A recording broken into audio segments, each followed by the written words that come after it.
Hebrews chapter 10, verse 25 says this: not giving up meeting together as some are in the habit of doing, but encouraging one another, and all the more as you see the day approaching. Welcome everyone that is joining in on the podcast, the Weekly Grace Podcast. We are back at it again with another one, and I have some very special people right next to me. I have my brother David to my right, and my brother Omar, which has been on the podcast before. We had an interesting conversation in my garage, but we weren't able to record that one because it looked kind of weird.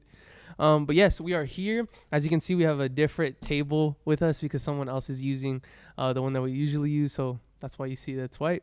But yes, I wanted to hand it over to my brother David. We've been friends for how long, Dave? Probably like 5 years. Dude, 5 years. It doesn't feel like that. It feels like I've known you for I mean, we've known each other for like our whole life. Yeah, basically, right? But, huh? So you guys were never friends? Okay, so basically the story with that was that David and I, so we kind of saw each other always in youth group. His dad, Mike, always had the Bible study. He would lead it, and then David was obviously always there. But I would always come, like you. Occasionally. Yeah, you always saw me, but Right. you were like, who's this weirdo? I'm just kidding. No, but seriously. And so, yeah, so David and I always saw each other. But it wasn't until I got my heart broke, that's when I started seeing David more. But yes, David, would you like to give a little bit about yourself, who you are, where you come from, all that good stuff, so the listeners know? That's good. So, yeah, I'm David. I'm just a normal 21-year-old. You know, I'm a Christian. I'm proud to be a Christian too. You know, it's cool to be a Christian. I'm just thankful for what God has done in my life. I grew up in the church, like most of the people here at our church. But as I got older, you know, I had to make decisions for myself. And I remember in middle school, taking a step and saying, you know what, I want to follow Jesus for the rest of my life. And it's been a journey, you know. It hasn't been a perfect journey. There's been a lot of ups and downs along the way. But God has been faithful through everything. So, yeah, I'm here. So thank God. Yeah. That's so dope. I gave it to Omar like he was going to talk. I don't know why. Do you want to talk? Do you want to say something? All right. So that's beautiful, David. Thank you for sharing a little bit about you. And the reason why I wanted to have these two particular people is because I thought we were going to have, we are going to have an interesting conversation about something that we talked about last week with Pastor Tony. If you guys didn't get a chance to check that out, we encourage you strongly to go and check that podcast out. It is out now on Spotify, Apple Music, and anywhere else where you would find podcasts, and also on YouTube. So go check that one out. But I kind of want to do like a follow-up podcast with these young gents, these young lads. And I kind of want to talk about not only their relationship with Christ, but also just be authentic, be real about how right now, how the situation with COVID-19 has been affecting their spiritual lives. I think that's very important. I think that's something that we need to talk about, especially our generation, Gen Zers, millennials. It's very important to talk about this because a lot of what we grew up with was going to church, going to this place of worship. And now that we can't gather the way we're used to gathering, how has that affected us? So I'm going to give it to Omar first. He's going to share a little bit about that. No, you don't have... Yeah. I want to say something really quick. Oh, yeah. It's so authentic that Carlos didn't really tell us what we were going to talk about. So I might offend some people out there. I might say some dumb stuff, but they're like literally so like raw answers. You know what I'm saying? So. Exactly. Yeah, but that's exactly what we wanted. David, maybe you want to touch on it a little bit, how it's affecting your relationship with Christ, and just with everything, with the gathering, how online services has been affecting your right. Spiritual life and all that good stuff. Well, I think like anybody, this COVID thing has been a struggle. Mm-hmm. It's limited us in a lot of stuff that we do. Our day-to-day lives are kind of restricted. In the beginning, I found myself going through some hard moments, but then um, seeking God at the same time. Um, Sometimes it's been like a, like I said, it's an up and down journey with Christ. But yeah, I mean, it's been cool to be able to at least occasionally meet with my brothers and sisters in Christ, and yeah, so we keep going. I mean, there's no stop. Amen. Yeah. What Mm. about you, Omar? I don't know. I just feel like it's kind of added like a different element to it. Like I seen it, cause like this is obviously we're not used to something like COVID happening, and so it's kind of really weird. Like I notice it, like even though they're like they're Christian at my job, like sometimes when I meet parents and stuff, I'm just kind of like I do like a handshake type of high five, cause or like I don't know what to do, because like we're so used to handshaking people when we meet them, we're giving people hugs, and now it's kind of like, oh, like you good with this, or you good with a hug, or like just not seeing people in general. Like I mean, I know like we see each other like constantly, but like it's different when you see each other in a big group. Cause like I saw my cousins the other day. I'm just like, bro, we haven't had a family gathering in how long, and we haven't had like a church service where we're like, oh, let's hang out after church service. Let's go out to eat. Let's go to your house and hang out or whatever. So it's just kind of been like affecting the like the community aspect, and that community aspect has been affecting like the encouragement of gathering around people. Like like when you talk to people that go through the same things that you do, that have the same mindset as you do, you kind of lose that motivation to like maybe constantly read your words. So like that community aspect, I feel like affects a multitude of Christian practices Okay. that we live. Cool. Yeah, I was actually talking to my tia about that, my aunt, yesterday, and we actually said the same thing. Like it affects the practices to the point where Christians are starting to get cold, like kind of like lukewarm. And the word on the street is that like 1 in 3 Christians are starting to leave the church right now, just because of the state of where we're at right now. It makes me sad. It definitely makes me sad, but at the same time, I guess for me personally, I've been in, like we said, we've been kind of together since the beginning. Like since the beginning, we've been like before this, so like, we've been seeing each other all the time. And so it's been nice to be able to see you guys on FaceTime. Like I remember for the first 2 months, or maybe like a month and a half, David and I wouldn't see each other, and we actually FaceTime for like that whole time. And then with Omar, I was able to see him. He came to the church one of the first times. I don't know if you remember that, to do the service. You don't remember that? I remember, but I just got in trouble. Oh, you got in trouble for that? You for coming, huh? And then you never came again. So I was like, oh, can't do it. No, but then you did do it, but you did it over Zoom. Yeah, and then there was a point where like we were trying to figure out, and then we we had Easter service on Zoom and stuff. It was just crazy. Oh, but now we're back in the building. Not everyone, obviously, but just some people that are leading in the service. So one thing that Pastor Tony and I talked about, I kind of want to touch on with you guys is, and you guys kind of talked about it. Maybe we can talk a little bit more in depth about the platform that we use, Facebook, and sometimes we use Instagram as well. But on those platforms, on those social media outlets, it's very difficult to stay engaged. I think. I personally think. And I was in college. Omar was in college. David's the only one that's in college. He's about to graduate.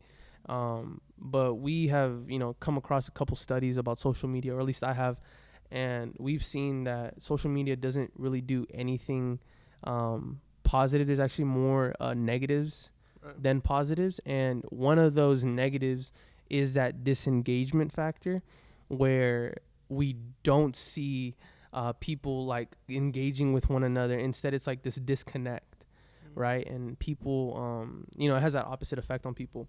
How has that affected your relationship in coming to the building, doing all these things with the gathering of the people and stuff like that, to moving to Facebook? What does your Sunday look like for any given Sunday? Maybe Dave, you want to start off, and then Omar can kind of touch. I mean, yeah. So fortunately, I got a family that, you know, kind of pushes me to watch the sermons, and I push myself too, because I know it's important, and I feel like if I miss a sermon, I'm missing something in my life, Um, but I kind of want to go back to the point where we were talking about like how COVID's affected us. How do you guys think it's affected your relationship with God in the sense of like, have you felt frustrated with God because of COVID, or have you felt like it's a good time to like grow with God? I don't know. What's been your experience? I personally, I'm not really frustrated by it because I just feel like things happen for a reason. So like I know like God has a plan for everything, and like in terms of what was the second part you said? I forgot. You said, "Are you angry with God?" And how? What's the second Well, one? not angry, but like Frustrated. right? Maybe with the situation, not necessarily with God. And then what was the second part to that? Or do you feel like it's been a moment of growth in your life? Oh yeah. Like I feel like I felt guilty because like a lot of everyone's like, this is our time to get close to God because we have so much free time. Right. And I literally just play video games and I don't read. Like I just feel like it's kind of made me even lazier just to like just COVID in general. It's made me like before I mean because I work full time now, and like when COVID hit I was part time, and so like when I was in part time I was like, bro, I'm hecka lazy, and right now I'm like I'm learning to like I need to put effort into my daily life in order to seek God. Especially having a job now, because I come home tired and like I'm hungry. I'm just like, all right, like I could just rest and relax, but that's no excuse to not seek God. So I think COVID just made me even more lazier in seeking Christ. Okay. Yeah. Cool. What about you, Dave? I think it was kind of like a roller coaster. So I started off. I remember me and Los were like, "Oh, we're gonna read through the Bible." We did And Ecclesiastes. We did a couple chapter books. 9. Yeah, we did a couple books, and Super jealous. oh shoot, oh shoot. Dang. Next time we got you, bro. We got you. Next time. And I feel like it's kind of started off like that, and at some point it got like, I'm kind of tired of this, and I feel like it was a moment of reflection in my life, and I felt like I needed to do something because, like Omar was saying, it was a time of like laziness, and I think for all of us, because there's not really much we can do during this time, unless we're working, of course. Yeah. So something that I did personally was I started working out a lot to like make up for the time that I was wasting, and that helped me so much because it was a time to be alone with God, and just like talk to God, because I was going through a lot of stuff in my personal life, and I was like, I need to talk to God more. So that helped me a lot, and yeah, so I think I used the circumstances that I had and said, you know what, let's do something good with this, and it's not necessarily working out, or it could be anything, right? I think it is important to get closer with Christ, during this time. Yeah, I think. Well, there's this book that we're reading, and we're been reading it for like a long time now. But there's two practices that you mentioned, Dave, that I don't even think maybe you did know or you didn't know. There's two practices there that I see off the bat, which is one, solitude.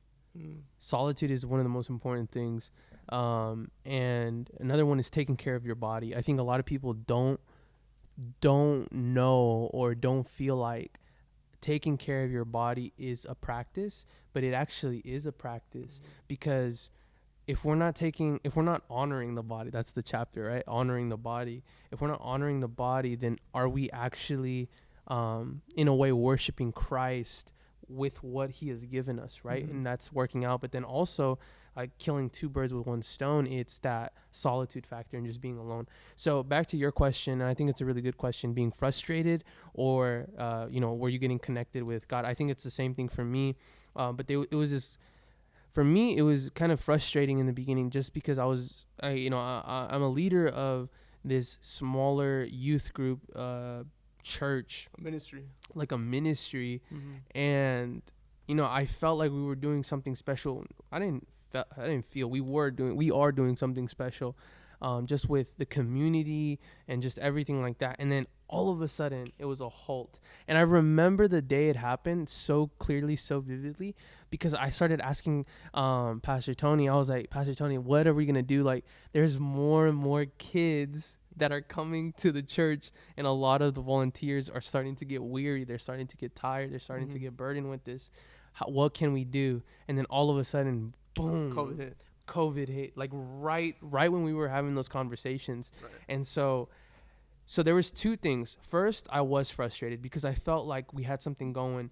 We were like moving fast, but then at the same time, it helped me, and it's helping me rest in Christ.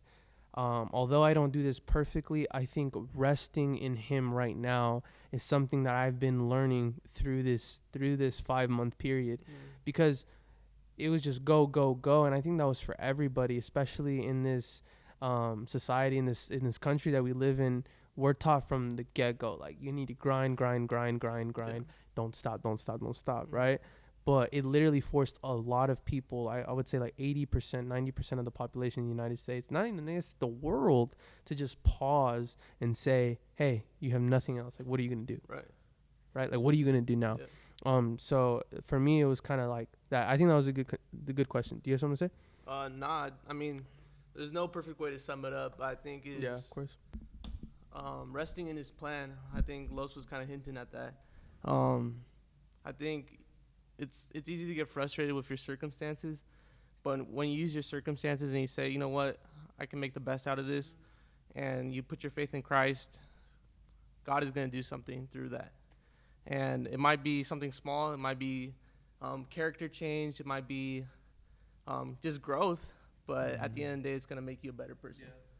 Yeah, that's good. That's good. I want to go back to your question though about the platform thing, because when you got brought it up on the podcast, when I heard it, I was like, that's so. I never thought of like asking that question of like, is this platform good enough for like what's the word, like interaction? It's not really interactive. And I was like, wow, like I kind of think about it, like honestly, for me personally, I'm one of those Christians that have been really struggling with watching sermons on Sundays, just because I don't like it. I don't like it's really hard for me to listen to it, or I don't know, it's kind of boring to me. It's different because like when, like, I think of it as like when you watch a sermon on YouTube, and it's kind of like, I don't want to watch this sermon that's an hour long. You know what I'm saying? Like, should I pray while they're praying? You know, like it's kind of awkward thing. That I just never really like. I've tried to do it, and I listened to this Sunday's sermon just because like I know, and even if I don't like something, I need to do it. You know what I'm saying? But like it's really hard because you're not. I just feel like it's different when you come to the service because you're encouraged because people are physically there with you and doing it with you. And like when you're doing it online, it's really hard. But honestly, I don't know the answer to fix that platform issue. Like, and I think we've talked about like doing something like those mini church home churches, something like that, like micro churches. Like, it's not gathering everybody, but like as long as you're gathering the small group that you trust and love, and I think that's a better way than a Facebook, honestly. But I mean, you guys are the leaders, so y'all decide that. We are the leaders. No, we're trying, and we're trying to see what's the best, not only for the life of the Christian, not only that, but the safety, the health of the Christian too. Because we do have some elderly people in our church, and we want to be very kind and very considerate of them, and we love them, you know. And so we don't want to be like, oh yeah, let's meet, you know. Like, that's, I think COVID is a serious issue, and we need to be careful with that. One thing that I did for safety precautions, safety measures, was to take the test, and thank God that I came out negative. And I think if we do end up doing micro churches, maybe one of the requisites, or maybe one of the things is, you know, if you haven't felt sick in the last 2 weeks, then you can gather in like a small group, like 5 people or even less. You know, I think the whole point is to be, because I think we are creatures that want to participate. We want to participate. We want to gather. We are not meant to look at a screen and just kind of worship that way, or like gather that way. we are like incarnational, you know, beings, I guess you can say. And with that being said, we can't really do that right now. So, what is the future of the church? What is the answer? And that's kind of what we're being encouraged today to pray about. Because we could give ideas. Of course, we can give ideas, but really, we don't have the answer until, you know, it comes, right? So, I think we just really need to pray and ask the Lord, let the Holy Spirit just guide us through this time, and that's good. That's a good way. That's a good way to go about it. I actually had that question, Dave, right now. The one that you're talking about. Yeah. Sorry. No, it's fine. You just took it away from me. It's fine. I don't like you anymore. I'm just playing. I'm playing. All right. So one thing that obviously, and I think this is a rhetorical question, but I kind of want to talk about this a little bit. Just because we're in this time of COVID-19 doesn't mean that the Great Commission or what Jesus said is like done, right? So go and preach my name, right? So maybe for you guys, what kind of things do you feel like you can put on the table right now, and say, you know what, like, how can we reach others in this time? And just like brainstorming. What do you guys think? That's a hard one, but Let's start with Omar. oh, this time it's Omar. That's funny. Anyways, but the Great Commission, that's a tough one because I could only speak from my personal experience, just because like I don't know what you guys day to day, who you guys see, how you guys interact with people. Like for me, like I go to work every day, every Monday through Friday, and like I work at Capital Christian Church. Shout out to Capital Christian Church. No, I'm just kidding. I'm just kidding. But no, anyways, but I go to that church and I work there with a bunch of Christians, and I've learned that maybe though I'm working with people that they say they're Christians, like maybe I could help them, like encourage them, and disciple them there. And even though that's what a lot of people, when they think, you know, the Great Commission, it's to new believers. I think it's what does Jesus say? He's like, go make disciples. And I think disciples is not just, hey, go find a new person that is an atheist and make them Christian. It's like encouraging believers that already believe in him and disciple them and help them in their path towards God. And I think I see that at my work, like where I could definitely be a light there, try to help people, love people there. And yeah, man, I think and especially in your workplaces, if you're working right now. And I kind of wish that I did work at a place that people where they didn't believe, because I just found it a little bit easier to speak about my faith, and it's easier because like when I go to work, I'm just like, oh, this person already knows Jesus, so it's kind of hard to be like, how can I help them further their relationship with Christ if they already believe? But I guess it's a challenge for me, but yeah, that's what I got. Maybe it's not about maybe it's like, and this is just an idea, but maybe it's not even about helping them. Maybe it's just like living life with them, and that's kind of what it is, right? Like just living life with them. Yeah. What about you, Dave? I'm just curious. I'm really just curious. That's a real hard question because, I mean, I get to see you guys and my friends a lot, but other than that, you know, I'm not having as much interaction because I'm only going to work one day of the week. But yeah, I think encouraging people. At one point, I was calling people, seeing how they were doing. That was early on during the COVID, and I only did it once, but but I love the honesty. I love the honesty. Just one. but yeah, I thought that was helpful for myself too, just because Yeah, it was good to reach out to my friends, and you know, it's people I love. It wasn't like fake. It wasn't like, oh, I'm just calling these Of people course, because of I had course, to, you of know. course.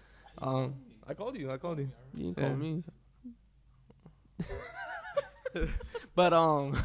But yeah, so I think encouraging people, I think if we can motivate each other to continue striving for better, striving for Christ, I think we're on the right track, you know. And I think every time we get together, I think we still have that, like, even though we joke around a lot, we motivate each other. We're like, oh, we got to do better in this. Yeah. I know mostly as guys, you know. I remember a couple weeks ago we just had a talk about some stuff that we were going through as guys, and that was super motivating to me. You know, um, I think if we continue just being, you know, a strong group of friends and believers, then we're on the right path. I like what David said when he said like just he called people and to encourage them, because like we didn't necessarily even have to talk about Jesus to be encouraged, but just like how Carlos was saying, like living life with them, just talking about their lives. And that's what probably like I think me and David we talked about how we been, what are we up to and stuff like that. And so that stuff encourages a person as well to follow Christ. So that's a good segue into my question then.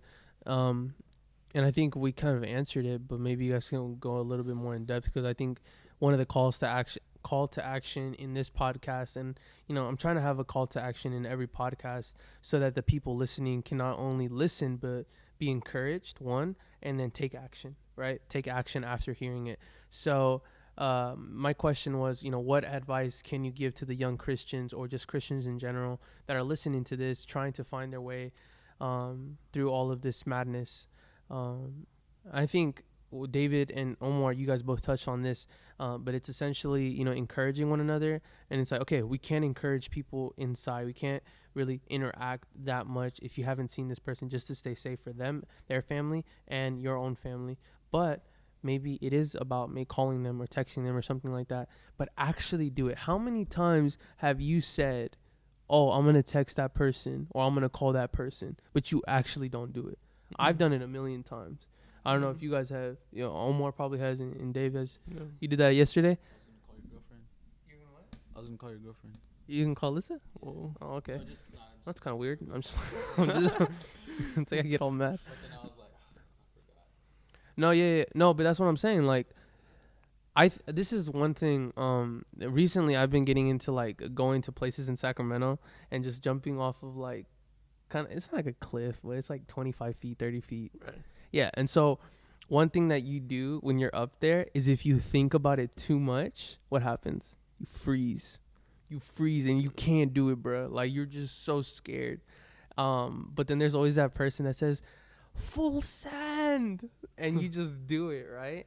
But what I found in that situation, when I'm like about to jump, I don't think about it and I just do it. And I think maybe that's kind of the attitude we need to have when we're talking about encouraging, or we're talking about, you know, motivating the other believers in our church. It's like full send, like literally just full send. Text them, call them, like check up on your bros, check up on the girls, check up on anybody that's around, even the adults. I've seen that in the adults, like, just because they're adults doesn't mean that they don't need encouragement either, right? Like, there's a bunch of people in our church you know, specifically, that, you know, can use an encouraging word, you know what I mean, or a call or something like that. So maybe that's one of the advices that we can give. But what else? What do you guys think that you could give to the young Christians?